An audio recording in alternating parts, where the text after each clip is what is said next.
What's going on, everybody? Fascinating Graveyard. Today we're at the Holy Cross Cemetery here in Culver City, California. Basically Los Angeles area. And just gonna stop by and pay a quick visit to funny man extraordinaire John Candy. I'm sure many of you guys have watched at least one of his movies. He was born October 31st, 1950, which is odd because that's the same date as another story that I'm going to be doing later on about a young man's murder that is lying in rest straight yonder. So John Candy was born on that date, 1950, in Ontario, Canada. And he discovered his love for acting after he graduated high school when he attended a community college. Now, I think the first time I heard of John Candy was on that TV show SCTV. It was kind of like a sketch comedy show, kind of like Saturday Night Live, but not nearly as funny. And so in Los Angeles, they used to play reruns of SCTV, and they would play it after Saturday Night Live. It didn't last very long, so I would watch SCTV. I just didn't think it was really up to par. But John Candy, nonetheless, was a pretty funny guy. And of course, the movie that got him, on the radar with everybody was Stripes, where he played Dewey Oxburger. In that movie, he joined the military because he was a little bit heavy and he needed some discipline in his life. Name's Dewey Oxburger. My friends call me Ox. You might have noticed I've got a slight weight problem. No. Yeah, I do. No. Yeah, I do. I went to this doctor, and well, he told me I swallowed a lot of aggression, along with a lot of pizzas. Pizzas.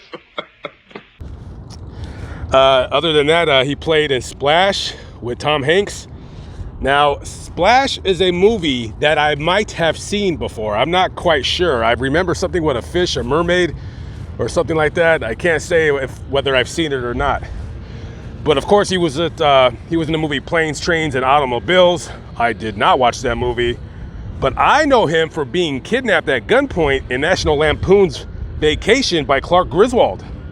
Yeah, the Griswolds, they went all the way across the country to go to that amusement park. What was it, Wally World? And it was closed. And so the security guard there was like, "Hey, sorry, we're closed." And he said, he pulls out the old gun. He says, "I beg to differ."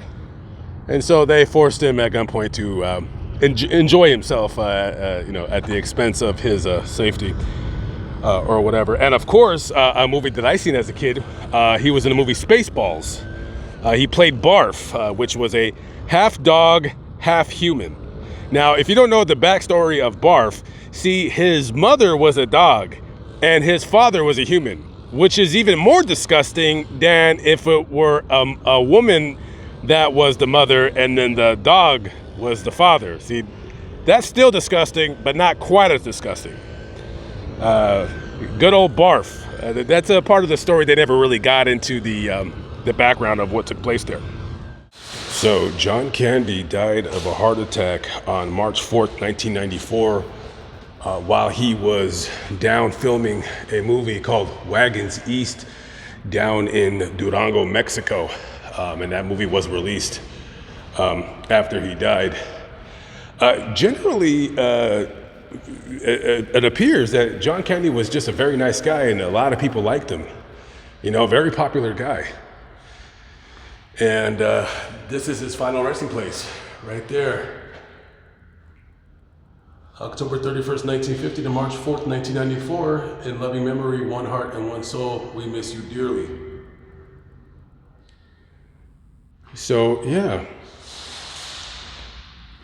Rest in peace, big guy, John Candy. Okay, I am out of here. We're going to go do the main story of why I came here in the first place, and then I'm going to wrap it up and head to the next cemetery. Catch up with you guys on the next video. Be good, y'all. Peace out.